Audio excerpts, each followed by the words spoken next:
Bueno, pues, te mando muchas gracias, Juan Diego. Juan Diego es un experto, en toda esta parte de lo incílico, desde diseño de moléculas y, por supuesto, reposicionamiento de fármacos, que es una temática, actualmente de mucha importancia.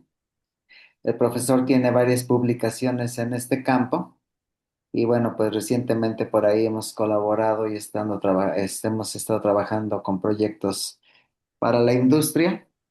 Y pues muchas gracias por tu disponibilidad en este masterclass para todos los jóvenes que aquí están. Y pues te cedo el micrófono, Juan. Muchas Vale, gracias. Y aquí muchas está. gracias. Muchas gracias por la invitación y el espacio para hablar sobre este tema, química computacional. Para mí es un placer realmente hablarle de reposicionamiento de fármacos a todos ustedes. Y bueno, hoy vamos a estar hablando de reposicionamiento de fármacos in silico con este eslogan que es cómo descubrir nuevos medicamentos sin sintetizar una sola molécula.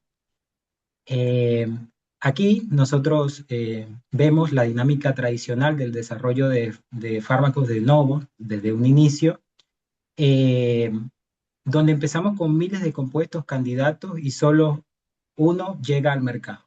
Tenemos distintas fases, por ejemplo, la fase de descubrimiento que dura alrededor de 3 a 6 años, donde identificamos una diana terapéutica, que puede ser una proteína asociada a una enfermedad. Diseñamos o sintetizamos librerías de compuestos que luego van a ser cribados contra esa diana Una y, calderita. por ejemplo, tendríamos estas estimaciones que alrededor de 10.000 compuestos solo llegan a aprobarse uno, ¿sí? Después de esta fase de descubrimiento, esta fase inicial, podemos pasar a una fase preclínica que dura alrededor de 1 a 2 años, donde las mejores de la fase de descubrimiento pasan a esta fase y las que logran pasar de esta fase, de una estimación de 10.000 moléculas, son unas 250 aproximadamente. En esta fase preclínica, aquí evaluamos toxicidad, farmacocinética y las pruebas de concepto de la enfermedad. Los compuestos que pasan esta fase preclínica llegan a una fase clínica 1, la primera, que dura alrededor de unos 2 años y aquí se prueban por primera vez en humanos. De esos 10.000 que nosotros teníamos iniciales fácilmente en esta fase clínica, la uno, pueden llegar solo 5 moléculas a esta etapa. Y aquí se pone el foco en la seguridad, la dosificación y la farmacocinética y se puede probar en alrededor de 100 voluntarios sanos. Los compuestos que pasan esa fase llegan a fase clínica, la 2, que dura alrededor de unos 3 años, donde se prueba la eficacia preliminar en cientos de pacientes. Y si todo sale bien, llegan a fase 3, que puede durar unos 4 años, donde se prueba la eficacia en miles de pacientes y aquí es la mayor parte del costo viene de esta fase 3. Luego de esto hay una fase de aprobación, si todo salió bien desde el inicio, ese único compuesto eh, que pudo servir con esta estimación, eh, se aprueba y eso dura unos 2 años. Hay una revisión regulatoria, puede ser por la FDA, la EMA, la ANMAT. Entonces, los tres riesgos del diseño de nuevo de un medicamento, se los pongo aquí en la parte de abajo, y básicamente el proceso de desarrollo de un fármaco falla porque el 90% aproximadamente fallan en las fases clínicas. También eh, hay una pérdida económica porque muchas veces las nuevas entidades moleculares requieren rutas sintéticas complejas y estamos hablando de que tenemos que sintetizar un montón de compuestos donde no todos van a tener eficacia y hay una reglamentación exigente.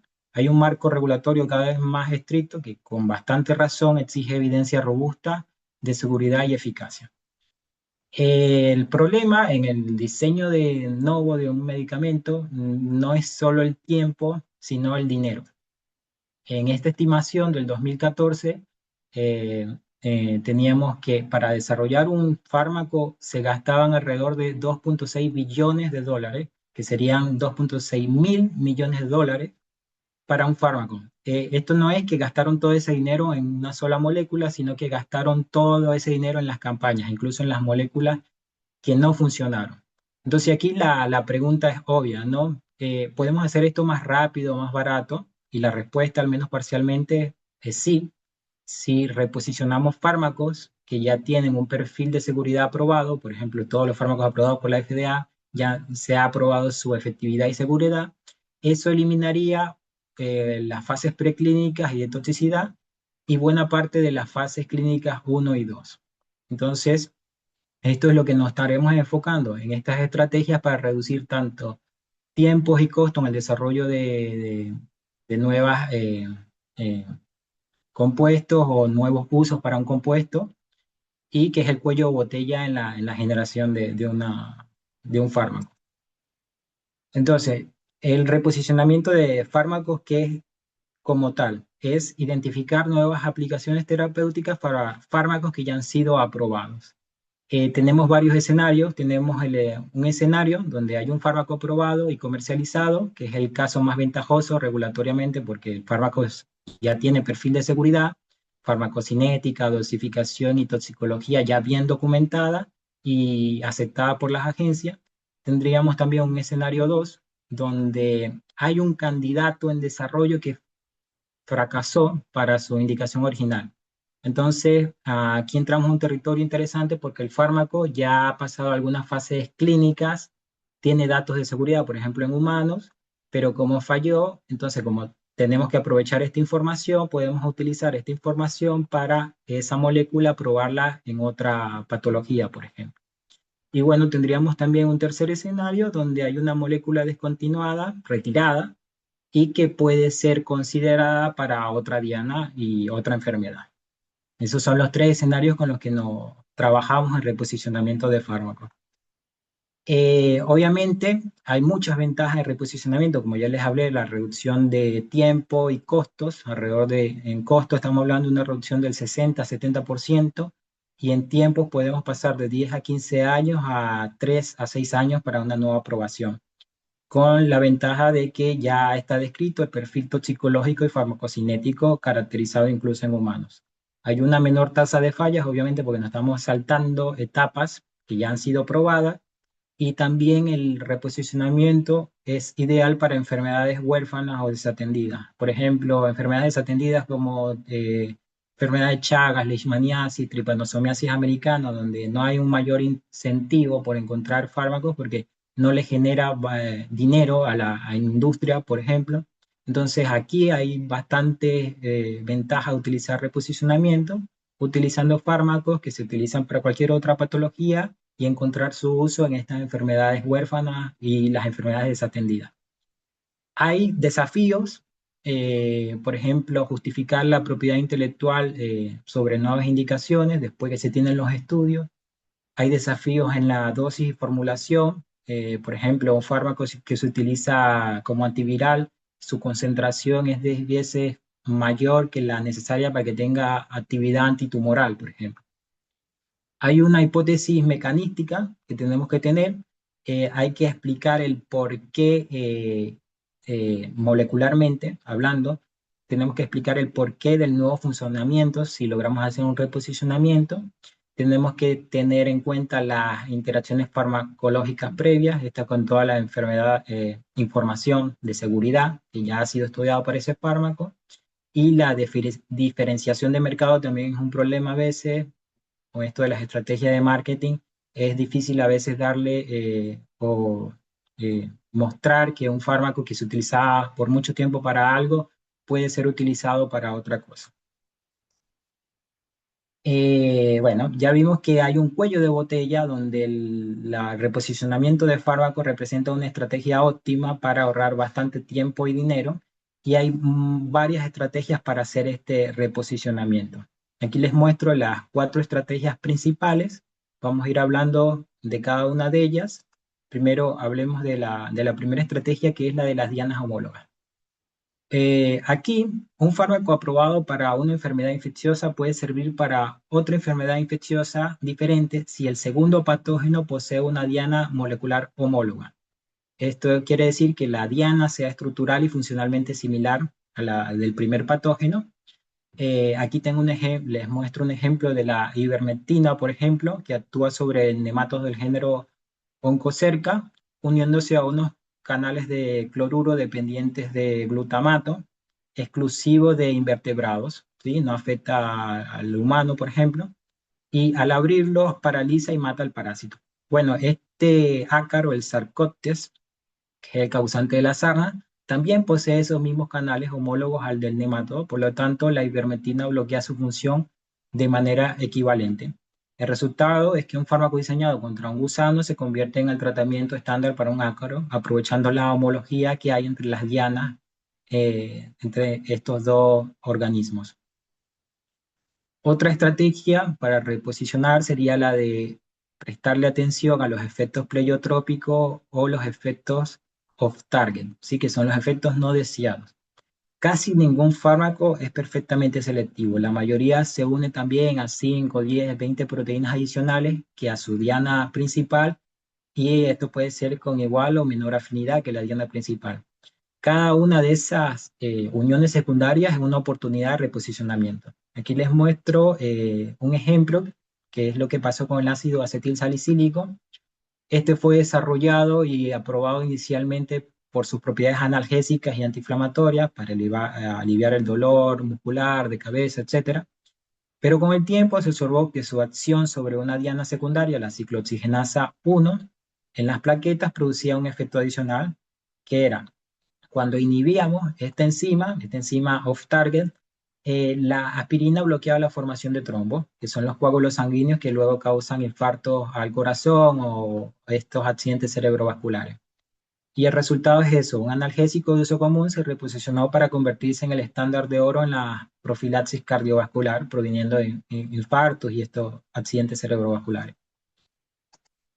La tercera estrategia que les quiero mostrar es la estrategia de similitud estructural, pero de las moléculas.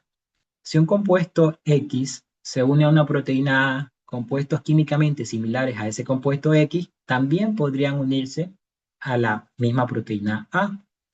Eh, Aquí les muestro el ejemplo de la talidomida. La talidomida se utilizó inicialmente como sedante en la década de los 50 y realmente se retiró del mercado porque las mujeres embarazadas que tomaban talidomida, los hijos que tenían nacían con malformaciones.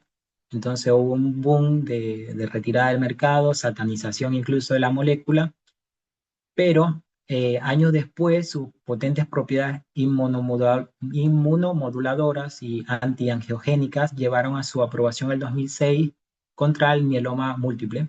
¿Sí? El mieloma múltiple es un tipo de cáncer de la sangre.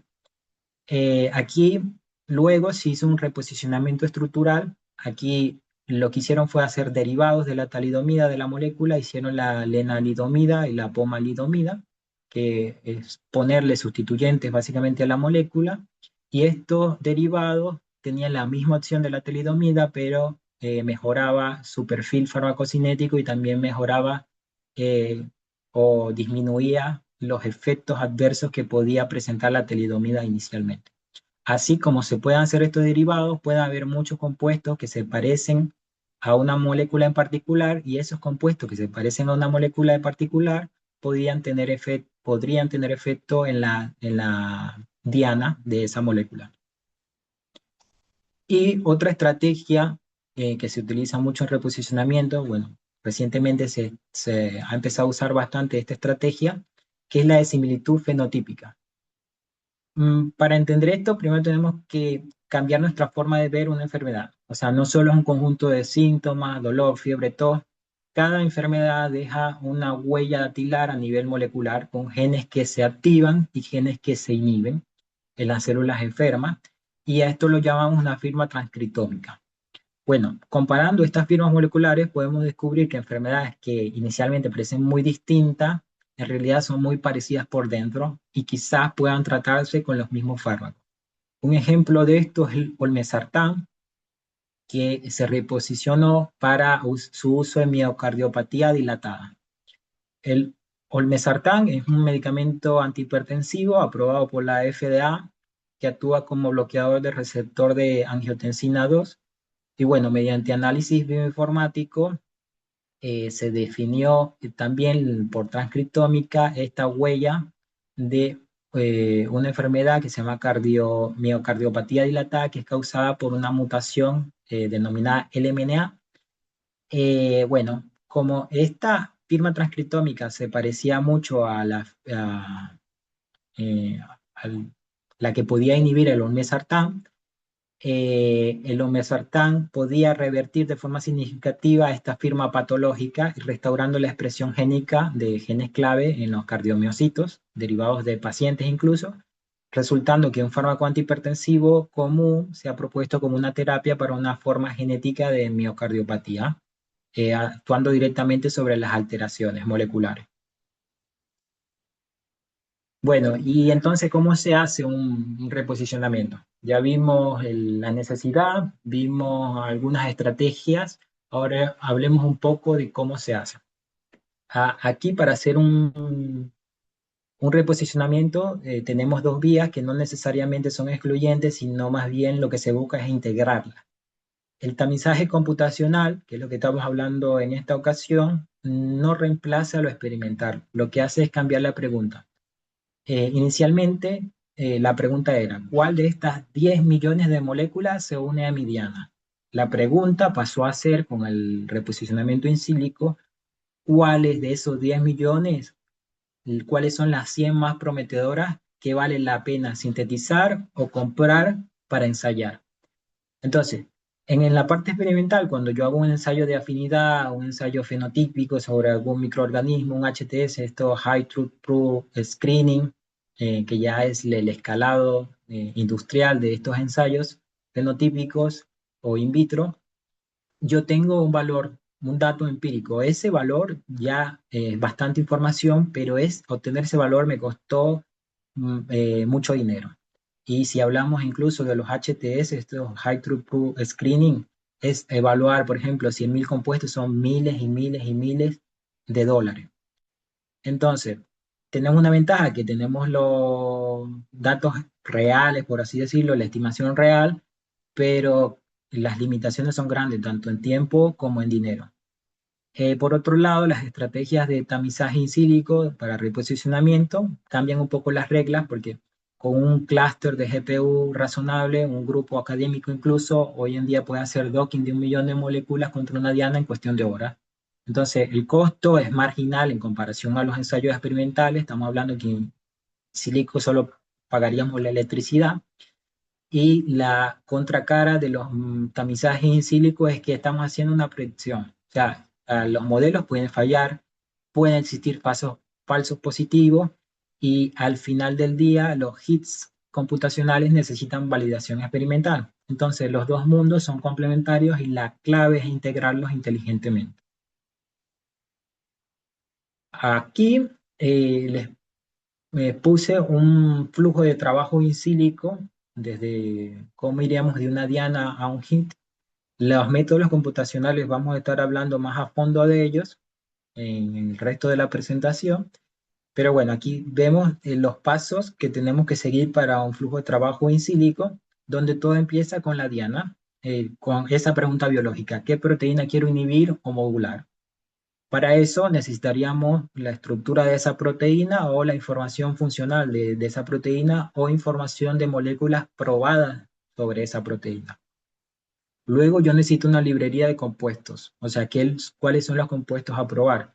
Pueden ser la aprobada por la FDA o un dataset de metabolitos secundarios, de plantas, son las moléculas que yo quiero probar.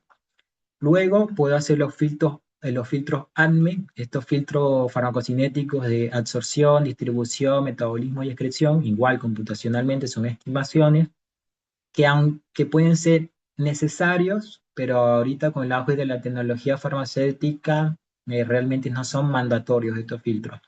Con estos filtros me refiero que una molécula que se une a tu diana con bastante afinidad y luego pasa a los demás métodos computacionales que vamos a ver y realmente vale la pena utilizarla contra esa diana, si falla en alguna propiedad farmacocinética por las propiedades fisicoquímicas de la molécula, realmente no vale la pena descartarla si con tecnología farmacéutica podemos sopesar un poco las limitantes farmacocinéticas que pueda tener esa molécula. Entonces, son filtros buenos, pero me parece que son los menos determinantes en la elección de los hits. Luego, podríamos empezar con las herramientas computacionales como tal.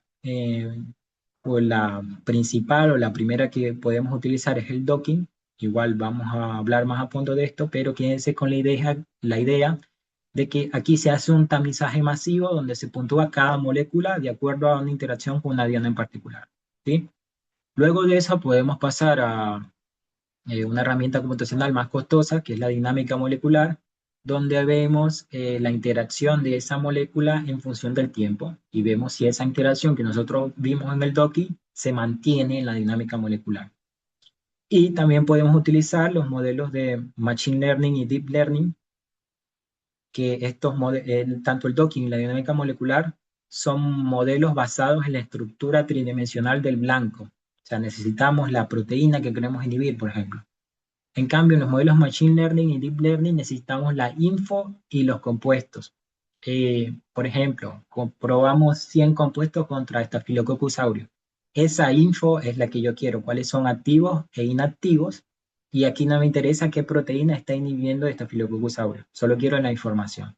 Con esa información de actividad, puedo correlacionarla con las propiedades fisicoquímicas de los ligandos y entrenar un modelo que me prediga luego bueno, esta molécula se parece a los activos, probablemente sea activa, y así sucesivamente. Y luego de que hacemos todos estos pasos computacionalmente, ahí sí podemos validarlos experimentalmente, pero ya con candidatos priorizados que pasaron todo este tamizaje. Entonces, la lógica es esta, una reducción progresiva. Pasamos de millones de moléculas a una decena de candidatos que pueden ser validados experimentalmente. Y bueno, en este panorama, en este flujo de trabajo, necesitaría información tanto estructural, funcional de una diana y los compuestos. ¿De dónde sacamos eso? Pues de las bases de datos que tenemos actualmente. Por ejemplo, antes de buscar los compuestos hay que caracterizar la diana. Estas tres bases de datos son los pilares, por así decirlo, en la química computacional para obtener esta información. Primero tendríamos el NCBI, que es la base de datos biológica más grande del mundo. O sea, si quieren información sobre un gen, una proteína, un artículo, un genoma incluso, el NCBI tiene el recurso para eso. Además que tiene esta herramienta de BLAST, que por excelencia nos sirve para buscar homólogos. Es decir, tengo una secuencia de una proteína. ¿A qué otra secuencia se parece en otro organismo? Y esto es clave para estrategias como la que yo les comentaba de buscar homólogos entre organismos, así como sucedió con la ivermectina. Bueno, tengo la secuencia de estos canales de cloro y busco en el ácaro a cuál de esas proteínas se parece esa secuencia. Entonces, la que más se parezca, la homóloga, puedo hacer esta evaluación de reposicionamiento probando todas las moléculas que yo quiera probar. Otra de las bases de datos que podemos utilizar es UniProt, que esta es como que la versión proteica del NCBI. Esta es mantenida por este consorcio MBL-EBI, que es un consorcio entre Europa y Estados Unidos. Este tiene dos secciones importantes, que es el SwissProt, que es la anotación curada por expertos sobre las proteínas, y el TrendBL, que es la anotación automática, puede tener errores, pero la mayoría de las proteínas, como no se pueden curar todas, porque requiere esfuerzo y tiempo, bueno, son anotadas automáticamente. Aquí en esta base de datos eh, tiene una gran virtud, es que integra mucha información funcional. Tenemos información de dominios, modificaciones post-traduccionales, tenemos información de la localización subcelular de la proteína que estamos evaluando. También tenemos que desde el 2022 se integró con AlphaFold porque cuando nosotros estamos trabajando, por lo menos identificando la diana para el reposicionamiento, necesitamos la diana. Y eso se hace con un dato experimental que se saca, por ejemplo, de esta otra base de datos que es el PDBank. Cuando no existe ese dato experimental, se puede modelar y eso se puede hacer con AlphaFold. AlphaFold, recuerden que estos son estos ganadores del premio Nobel que lograron predecir el plegamiento de las proteínas casi similar a las proteínas que podemos encontrar experimentalmente. Entonces, esas herramientas están integradas en UniProt. Igual en UniProt hay los links a los enlaces si hubiese del dato experimental. Entonces, hablando de los datos experimentales, hablamos del PDB, que es el Protein Data Bank, que tiene más de 200.000 estructuras experimentales resueltas por cristalografía, resonancia magnética nuclear, criomicroscopía electrónica. Y para docking, este es como que el santo grial de las bases de datos, porque son especialmente valiosos los complejos que nosotros podemos encontrar aquí entre la proteína y los ligandos, que realmente son inhibidores.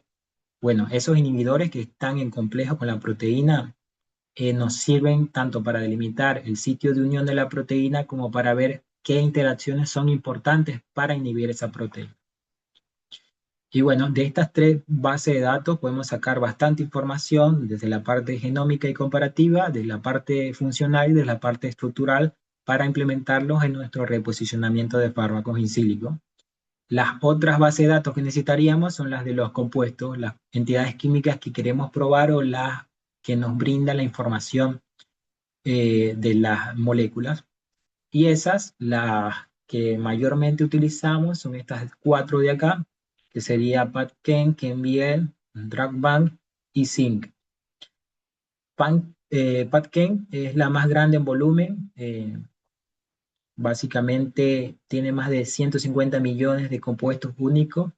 Esta es administrada por el NIH de Estados Unidos y básicamente es como un Google de moléculas. Si necesito información general sobre un compuesto, las propiedades físico-químicas, datos de toxicidad, datos de bioensayos, empiezo por acá.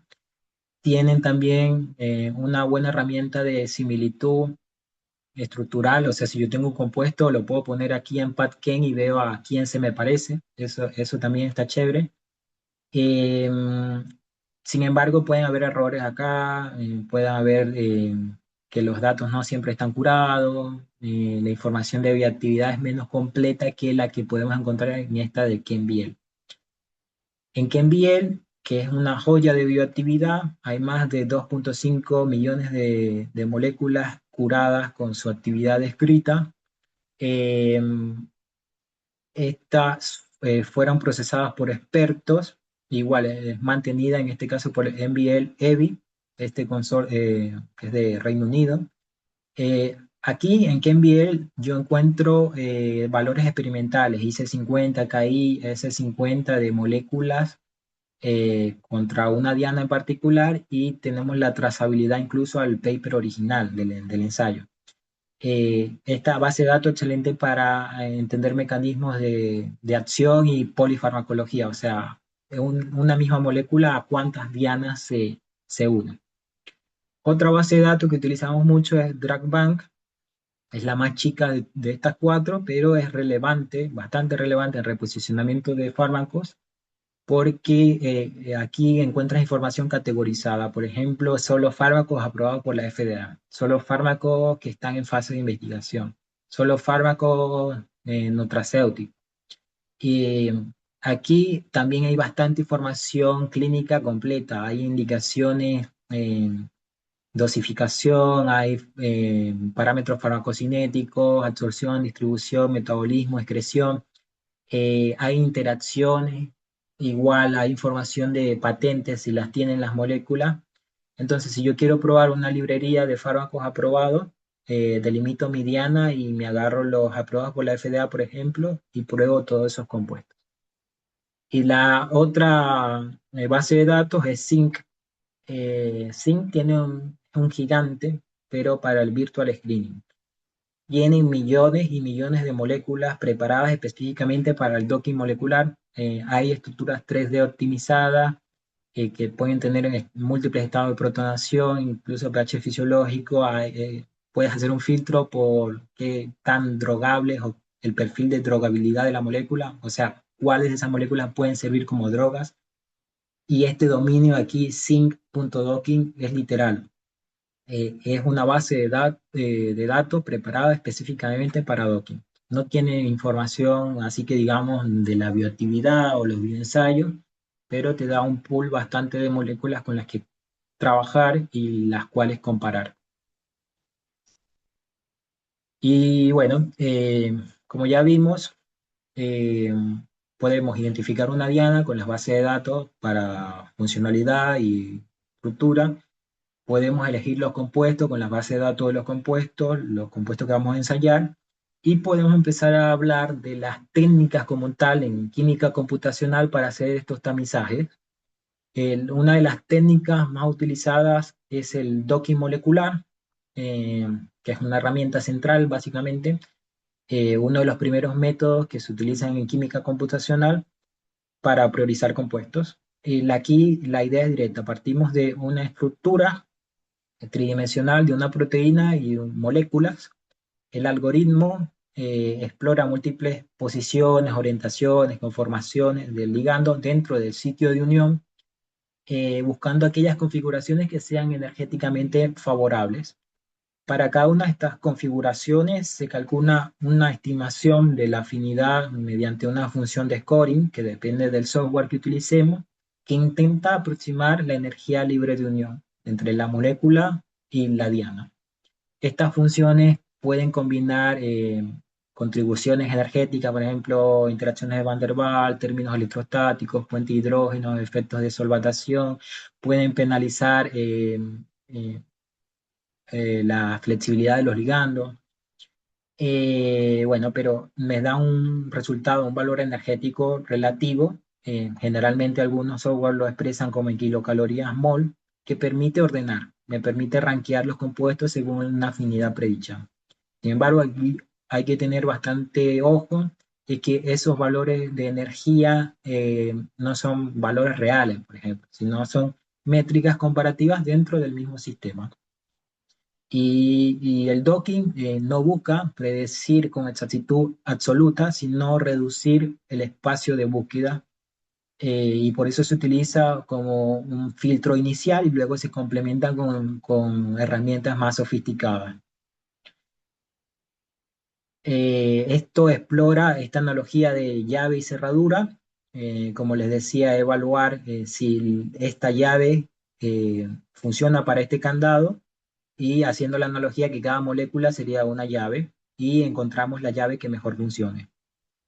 Hay distintos softwares que nos permiten trabajar con la diana, por ejemplo, considerando la flexibilidad de la diana, donde podemos tener un ligando rígido y una proteína rígida, que solo exploramos el movimiento espacial ahí.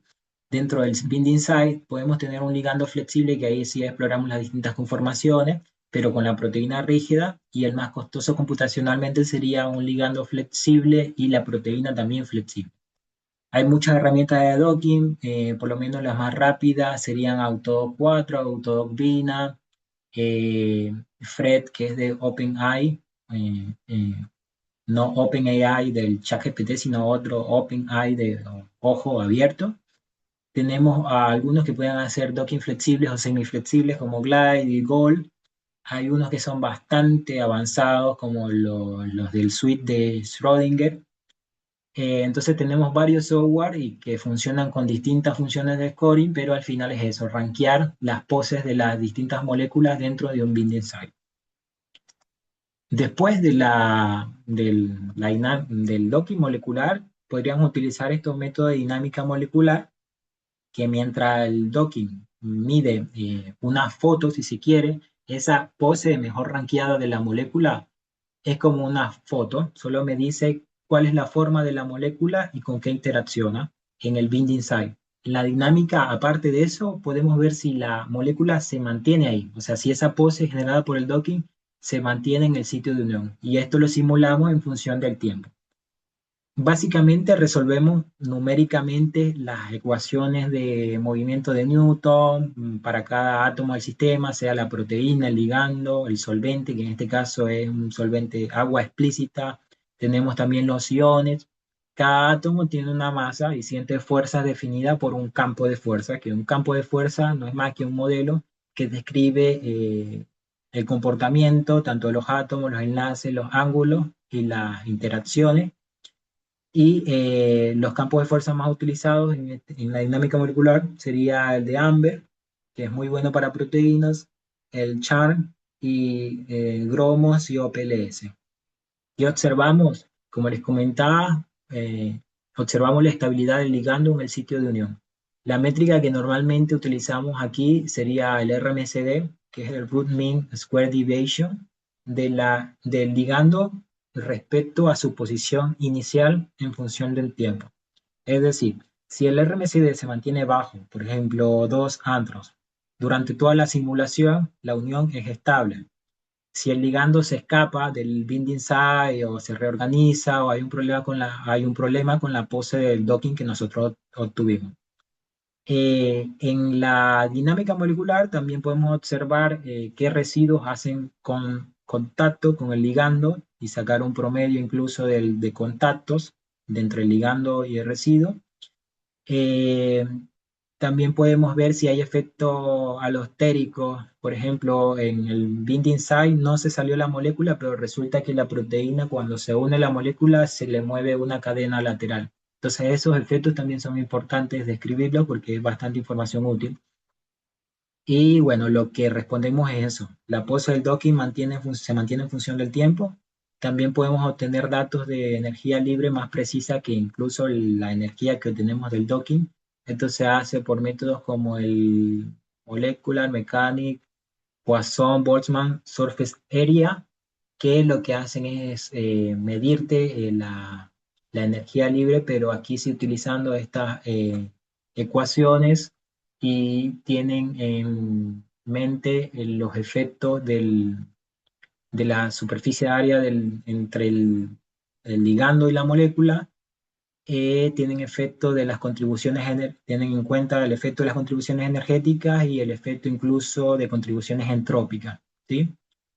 Si hablamos de escala del tiempo, la mayoría de las dinámicas computacionales que nosotros podemos hacer, las dinámicas moleculares, están en este sector, que es el sector de nanosegundos y microsegundos. Por ejemplo, en las escalas de tiempo del femtosegundo solo vemos vibraciones de los átomos. En picosegundo podemos ver rotaciones, incluso si se quiere. En nanosegundo ahí sí podemos observar la unión del ligando y la estabilidad del ligando. Si corremos una dinámica de microsegundos, ahí sí podemos ver, podemos empezar a ver plegamientos de la proteína y en milisegundos ya vemos efectos tardíos en el movimiento de las proteínas, ¿sí? Procesos biológicos muy lentos siguen siendo difíciles, ¿sí? Entonces siempre nos mantenemos en este rango de los nanosegundos.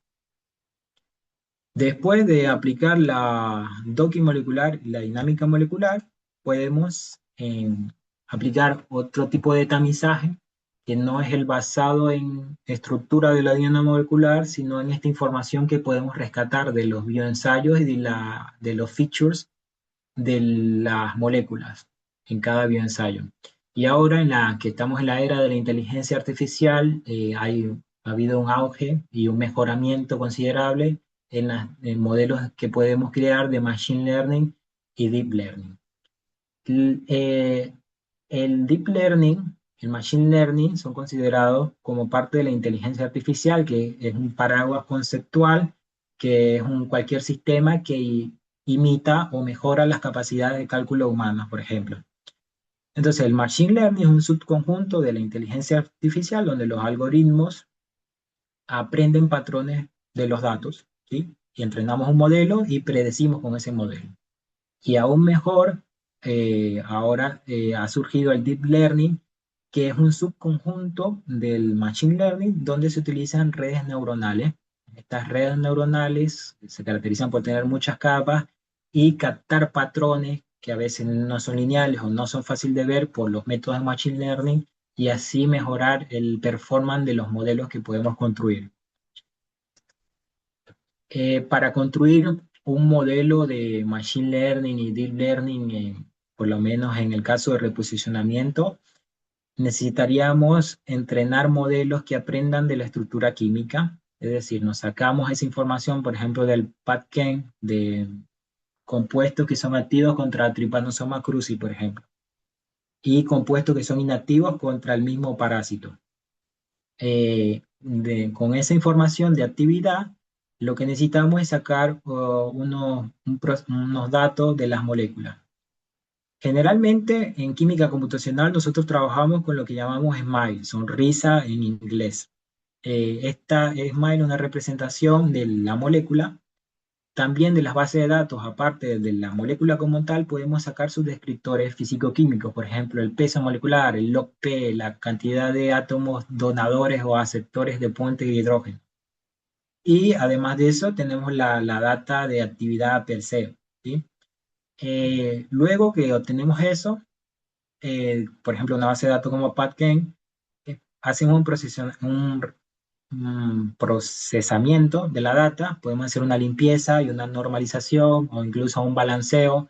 Por ejemplo, ocurre mucho que estas bases de datos están muy sesgadas hacia la clase de los inactivos, en el caso del entrenamiento de modelos, porque de un ensayo hay 390.000 inactivos y 10.000 activos. Entonces, si nosotros entrenamos un modelo así, probablemente lo que nos entregue el modelo cuando evaluamos una molécula nueva es que es inactivo, porque había mucha cantidad de inactivos para el entrenamiento. Entonces, por lo general, lo que hacemos es una limpieza y normalización o balanceo si la data no está balanceada. Hacemos una codificación. Este SMILE, que es una representación de la molécula, generalmente no la tomamos para hacer el entrenamiento, sino hacemos una vectorización, lo que nosotros llamamos en química computacional como fingerprint, ¿sí? Una huella dactilar. Esta vectorización es una vectorización binaria. Agarramos la molécula y la representamos como un vector de unos y ceros, siendo uno la ausencia de algún patrón molecular. Por ejemplo, hay un fingerprint muy famoso que es el de MAC, que son 167 bits, donde cada uno y cero me dice la presencia o la ausencia de un grupo funcional determinado en la molécula. Entonces transformamos esa molécula a unos y ceros y con esos bits, esos vectores binarios, entrenamos los modelos. Ahí sí hacemos el procesamiento de la data, dividimos en conjunto de entrenamiento, conjunto de validación que se utiliza para modificar los parámetros del modelo y un conjunto de testeo en donde el modelo ya entrenado se prueba en un conjunto de moléculas que no fueron vistas en el entrenamiento y se evalúa el performance del modelo para predecir esas moléculas que el modelo no vio. Entonces, luego de esa predicción podemos evaluar el modelo con métricas, por ejemplo, el ROC-AUC, que nos dice más o menos la capacidad predictiva del modelo, graficando esa fracción de verdaderamente positivos eh, clasificados como tal y la fracción de falsos negativos eh, en el modelo. El RAG AUC generalmente se utiliza en modelos balanceados, donde tengo data balanceada, igual cantidad de activos e inactivos.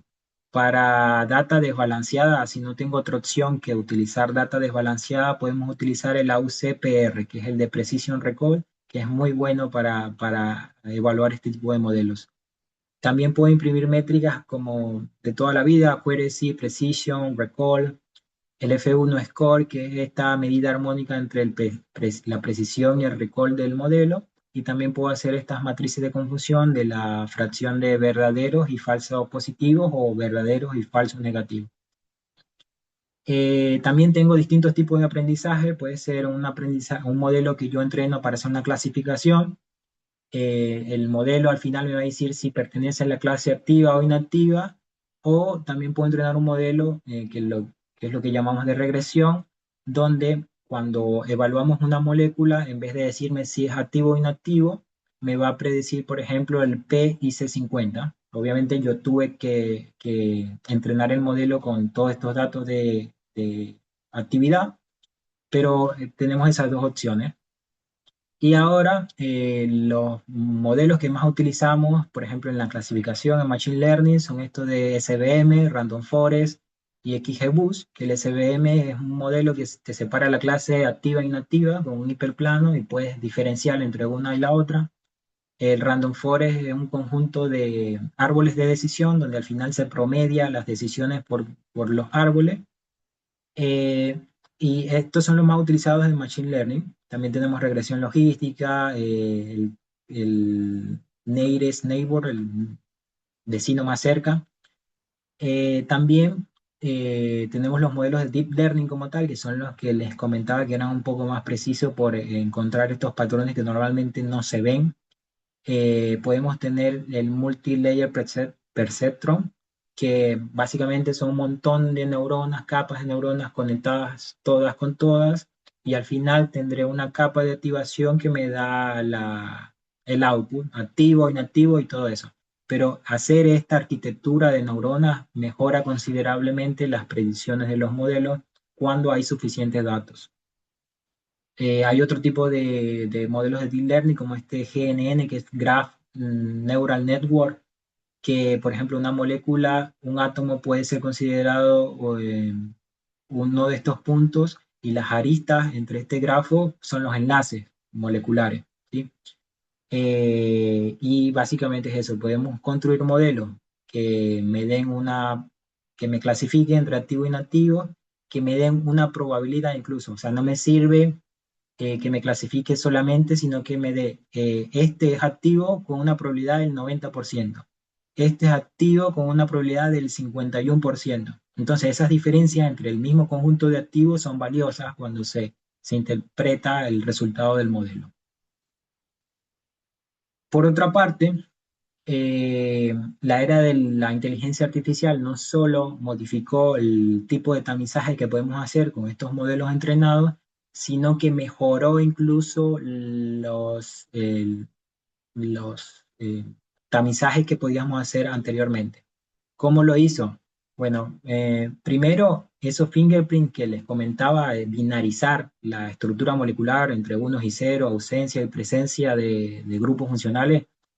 Pasamos de eso a poder construir embedding, que son vectores, pero hay ya datos continuos donde no se entiende muy bien qué representa cada valor de ese vector, pero porque fue hecho con deep learning, pero hacer esta representación más acotada, eliminas, por ejemplo, el ruido que puedes tener en fingerprint y además puedes encontrar patrones moleculares que la binarización no te da. Es decir, aparte de la presencia-ausencia, resulta que estos dos grupos funcionales, si están en la molécula, son importantes para predecir su actividad. Entonces, todo eso se ha logrado con los embedding que se hacen con deep learning. También lo que les comentaba del AlphaFold. AlphaFold, hay predicción para más de 200 millones de proteínas que antes no se tenía, solo se podía trabajar con el PDBank. Entonces esto abre la oportunidad de trabajar con dianas que no podíamos trabajar antes. También el Deep Learning ha mejorado estas metodologías de generación de moléculas con metodologías como BAES, que son los Variational Autoencoders, que lo que hacen es aprender a comprimir una representación molecular y a descomprimirla. Pero cuando aprenden a comprimir una representación molecular, crean lo que llamamos un espacio latente, donde nosotros podemos movernos en ese espacio latente y sacar moléculas de ahí que generalmente, que no teníamos inicialmente, pero poseen las propiedades de ese espacio. Quiere decir que con estos métodos podemos hacer moléculas de novo. Yo entrené mi BAE para, no sé, que aprendiera el espacio latente de la interacción que hay con miles de moléculas con una diana en particular. Pero ya me quedo corto con esas miles de moléculas. Ahora yo quiero generar más. Bueno, a partir de ese espacio latente yo puedo generar moléculas que no existían inicialmente, pero comparten propiedades muy parecidas con las que entrené el BAE. De igual forma tenemos metodologías como las GAN, que son la eh, Generative Adversarial Network, donde tenemos una función de generación y una función de discriminador, donde la función de generación va a tratar de hacerme moléculas y el discriminador puede decir, mira, esta molécula es real, esta molécula no es real, o esta molécula sí pertenece al espacio que me interesa, o esta molécula no pertenece al espacio que me interesa. Y además, con el auge del deep learning, también podemos hacer modelos multitasking, que un solo modelo predice múltiples actividades para distintas dianas, obviamente entrenándolo con toda esa información. Y aquí les puse el mismo flujo de trabajo in silico que les comenté anteriormente, pero ya con todas las bases de datos integradas y todos los softwares. Entonces, el primer paso que teníamos que hacer es nuestra hipótesis, la diana que queremos inhibir o modular. Ya sabemos que podemos sacar información funcional o estructural de UniProt y PDBank. Si no hay la información estructural, podemos modelarla con AlphaFold. Y si necesitamos encontrar, por ejemplo, proteínas homólogas entre microorganismos u organismos, podemos hacerlo con NCBI. Y si necesitamos información de la literatura para saber mecanismos de acción o qué moléculas son buenas para cierta proteína, podemos utilizar el PubMed.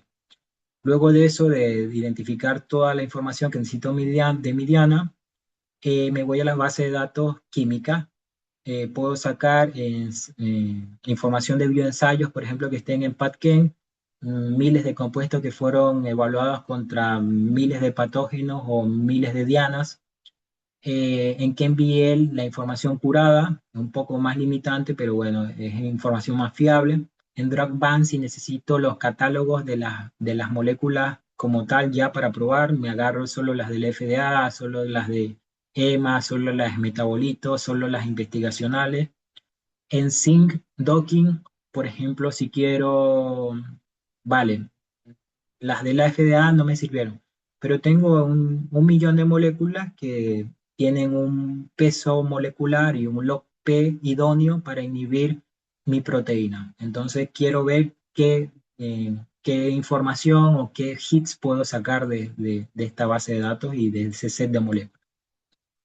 Luego que ya tenemos info de la diana y de las moléculas que quiero probar, ahí sí puedo utilizar los filtros ADME.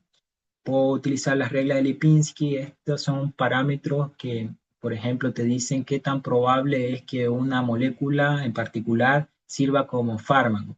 Este evalúa, por ejemplo, que la molécula no se pase de 500 de masa molecular o de 6 de log P.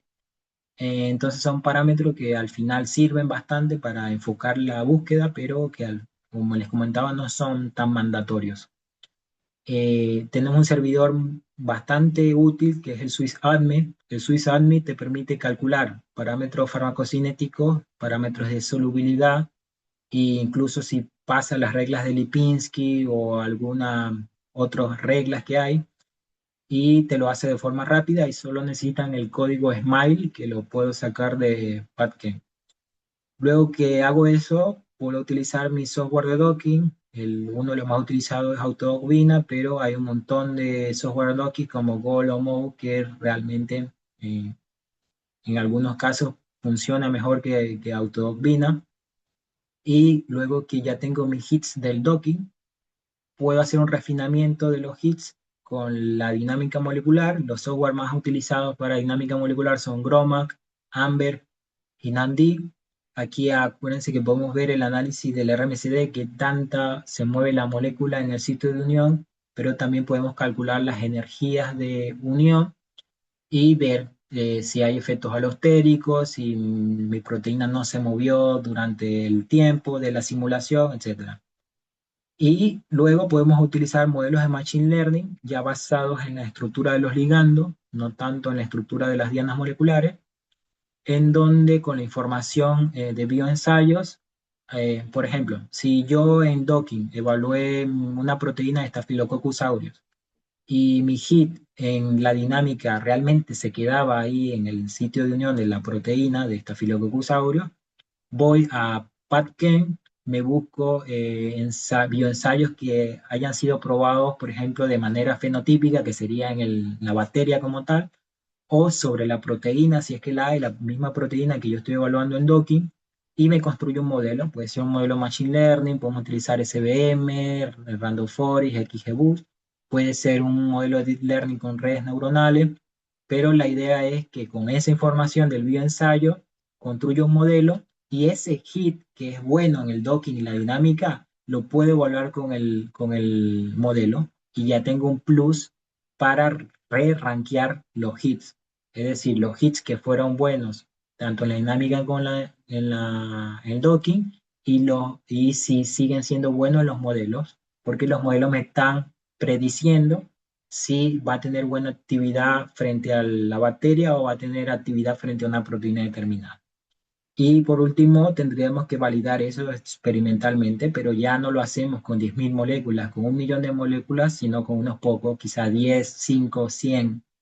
Esa es la idea, ¿no? Una reducción progresiva, pasar de millones de moléculas a decenas de candidatos. Y bueno, por último, quería hacerles una síntesis del panorama del reposicionamiento de fármacos in silico, donde primero este cuello de botella en el desarrollo tradicional es real y es estructural. O sea, no es un problema de mala gestión, es la naturaleza del proceso regulatorio y la tasa biológica de fallo. Por eso el reposicionamiento no es una opción marginal, sino es una estrategia central en la industria moderna actualmente. Segundo, que las técnicas computacionales no reemplazan los ensayos del laboratorio, lo que hacen es enfocar el presupuesto experimental. En lugar de comprar los 10.000 compuestos para ensayar al azar, los métodos in silico nos permiten comprar solo 100 que son los más probables de funcionar. Tercero, que las bases de datos literalmente son la materia prima para el reposicionamiento. Antes de tener PodChem, KMBE, Dropbank, Sync y una infraestructura computacional para consultarla, esto simplemente no era posible y hace 20 años, por ejemplo, solo lo podía hacer el equipo de cómputo de Pfizer.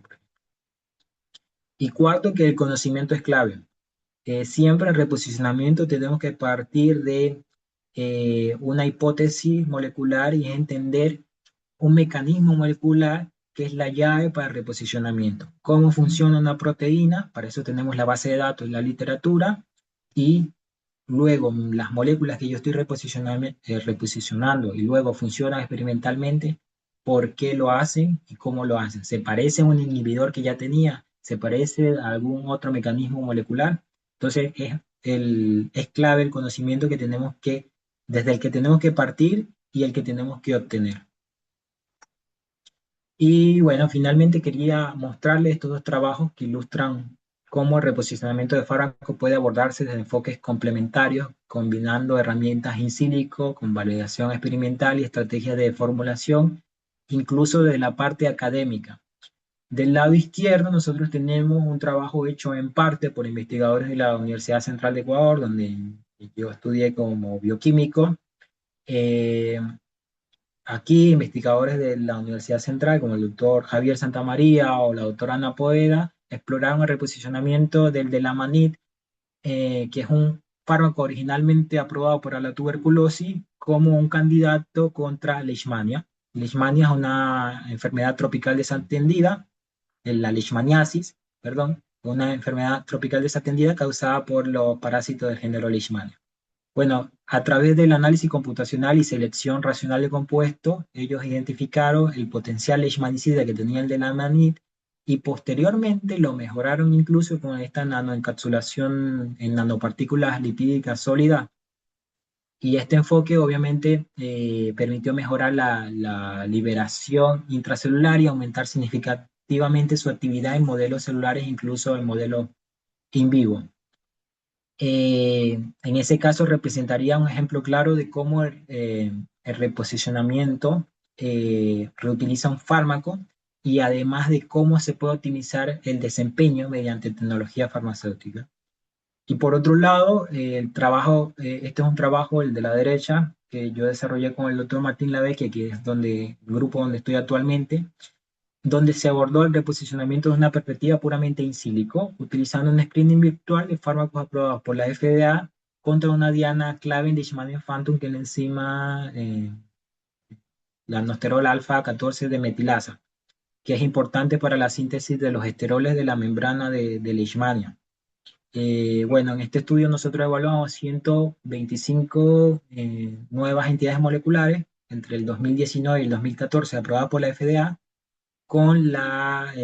y las comparamos contra el inhibidor co-cristalizado con la CYP51, que era el fluconazol, y encontramos que 16 de esos 125 se unen con mayor afinidad que el fluconazol y con el mismo fingerprint de interacción con los residuos y el grupo hemo que está en el binding site de la CYP51.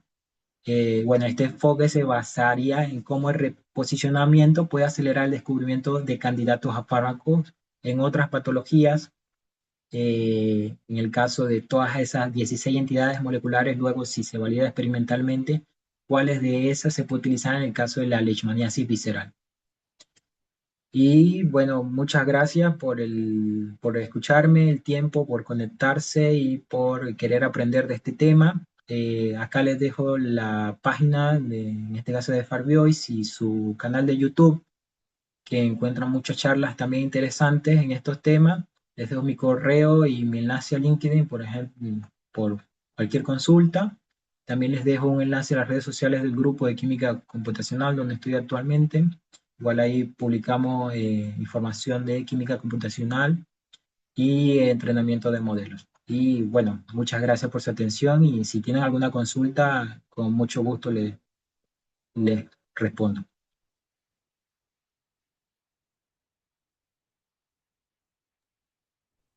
Gracias, Juan. Pues está el micrófono abierto y bueno, pues también pueden poner aquí en el chat sus preguntas.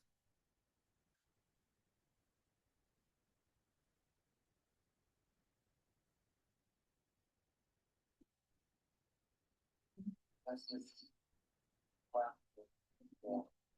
Está el micrófono abierto y bueno,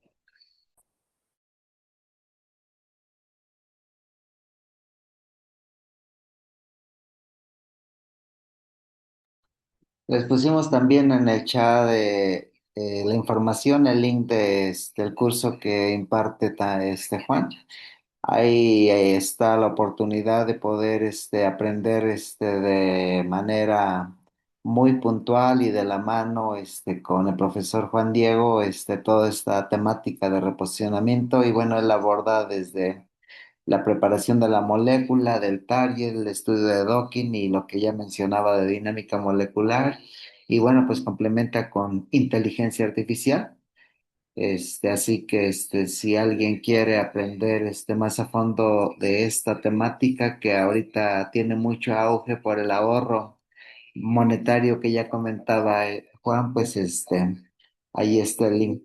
Y bueno, pues por aquí estoy viendo en el chat que nos comenta, por ejemplo, Ariana, buena tarde, muchas gracias por la organización para tomar el curso. ¿Cuál será? Este, la, Me imagino que se refiere a la capacidad mínima de cómputo y de red. Ahí Ariana nos pregunta eso.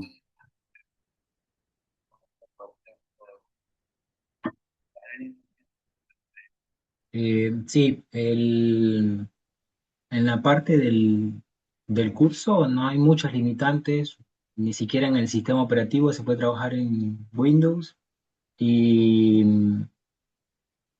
de la red tampoco. Espacio en la compu, unos 20 gigas y desde una i3 es más que suficiente para correr todos los softwares. Entonces no hay muchas limitantes para en la parte del curso.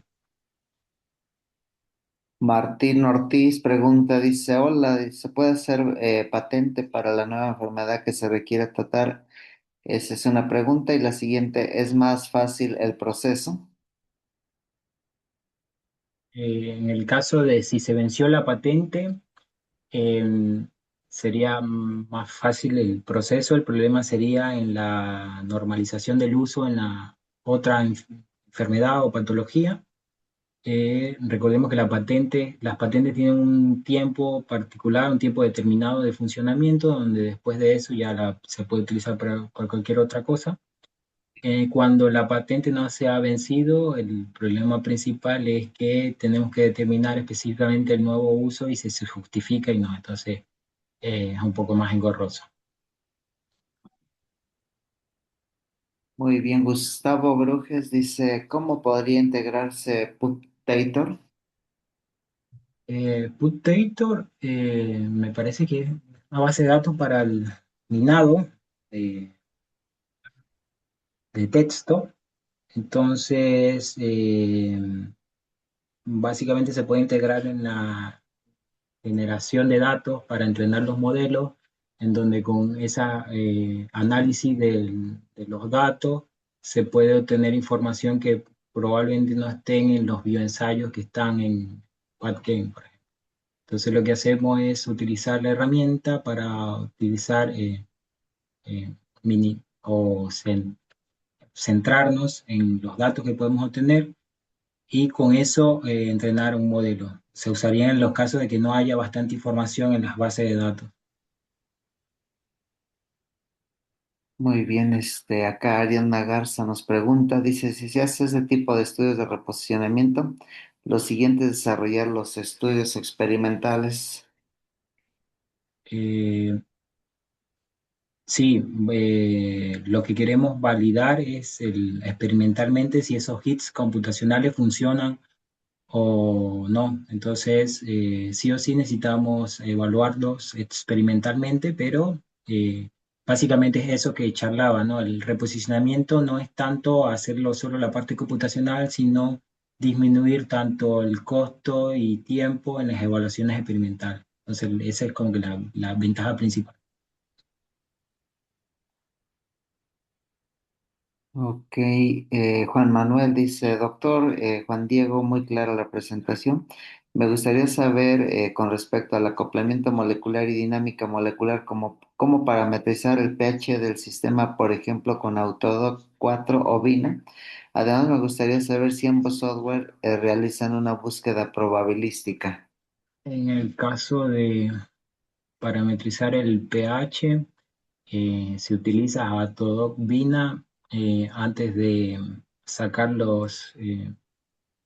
antes de hacer el docking molecular, se crean unos archivos que se llaman PWQT, donde están las cargas específicamente de la molécula, pero antes de hacer esos archivos tenemos que protonar al pH fisiológico, por ejemplo. Eso se puede hacer se hacía anteriormente con Ovabel, pero ha tenido problemas. Eh, Ahora se utiliza una página muy buena que se utiliza Mico, que se llama Mico, que funciona muy bien para parametrizar eh, moléculas y sacar la protonación a pH fisiológico. La dinámica, un poco más complejo. En la dinámica, igual, tiene su metodología, pero básicamente cuando se saca tanto el sistema, ya se toma en cuenta en qué pH se está trabajando y depende del software que utilices. Por ejemplo, en el de NAND se puede parametrizar antes de usar correr la dinámica y necesita varios pasos, pero no necesariamente tiene que ser el mismo que utilizas en Gromac. Depende del software. Específicamente si Autodoc 4 Vina para el docking, si lo haces con Ovabel o Mico, y ahí sacas las moléculas para el docking. Ok, muchas gracias. Esmerlin Ledesma dice, saludos desde República Dominicana. Mi pregunta es, ¿qué consejo le daría a alguien que está empezando con este campo y quiere aportar valor real a la investigación clínica? Eh, la investigación clínica, por ejemplo, podrías aportar el valor de la información y también todos estos modelos que podemos construir con los datos que tú mismo saques. Por ejemplo, si Tú mismo estás evaluando el determinado efecto de algunos compuestos sobre una diana o un tipo de célula o alguna enfermedad. Con esta información se pueden construir modelos que te permitan predecir el comportamiento de moléculas que no están siendo evaluadas para la patología que estás estudiando o la enfermedad, la molécula, la diana que estás estudiando o el microorganismo que estás estudiando. El consejo que yo te daría es que te centres en qué tipo de información estás obteniendo y si te conviene hacer un modelo computacional basados en información de los ligandos y la actividad, o te conviene hacer modelos basados en la estructura del ligando, como lo son el docking molecular y dinámica. Entonces depende de qué tipo de datos tú estás obteniendo.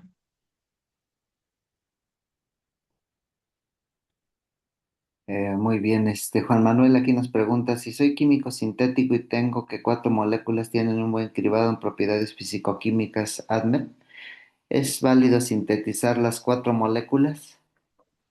Eh, Depende con qué estás trabajando. Me imagino que si ya hiciste un cribado por propiedades físico-químicas, no tendrías problema en acoplar estudios de docking y dinámica antes de hacer la síntesis. No te recomendaría sintetizar las cuatro porque el estudio solo de las propiedades farmacocinéticas de tipo ADME y toxicidad no me parece completamente útil para discernir si sintetizar o no las moléculas. Lo que te recomendaría es utilizar modelos tipo docking o dinámica, y si no puedes hacer de docking y dinámica, ver si puedes construir un modelo de machine learning para predecir actividad o toxicidad sobre las moléculas. O sea, es muy acotado, es muy poca la información realmente que se puede obtener solo de las propiedades de farmacocinética. Ok, muchas gracias. Pues Manuel Santos aquí nos pregunta, en términos de eficiencia computacional, ¿cuál es actualmente el motor de dinámica molecular que mayor gestiona simulaciones en la escala de microsegundos para complejos proteína-ligando? Pues no existe así como tal un mejor método. O sea, lo más eficiente para alcanzar microsegundos en estos ensayos de proteínas ligando son los de GPU acelerados, como los de GROMAC. Eh, y ya, o sea, no existe como tal. Te recomendaría GROMAC, incluso Andy. Sí, fíjate que ahorita se me vino a la mente los de grano grueso. Son rápidos, pero también la precisión, no es tan buena, ¿no?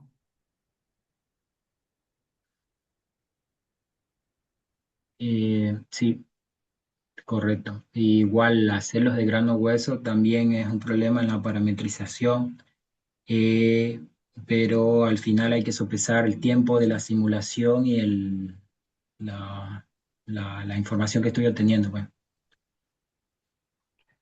Sí, se pierde mucha Ujú. información porque no considera parámetros más específicos como generalmente lo hacen los de mecánica molecular. Bueno, aquí sigo con las preguntas. Manuel Solís dice, perdón, no entendí muy bien la pregunta anterior. Entonces, si ya preparé la proteína para docking a pecho y fisiológico, ¿es necesario utilizar algún algoritmo en la dinámica molecular que se mantenga ese estado de protonación?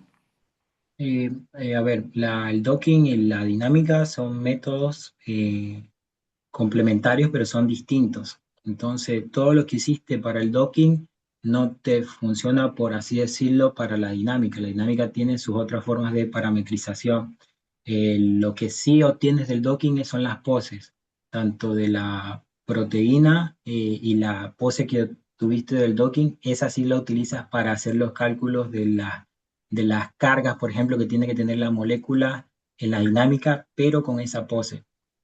Pero ya la parametrización para la dinámica ya es otro mundo y no utilizas la información del docking, si ya está eh, a pH fisiológico, está protonada, etcétera. O sea, lo único que utilizas de la información del docking es la pose y luego lo parametrizas con el software de dinámica que estés utilizando.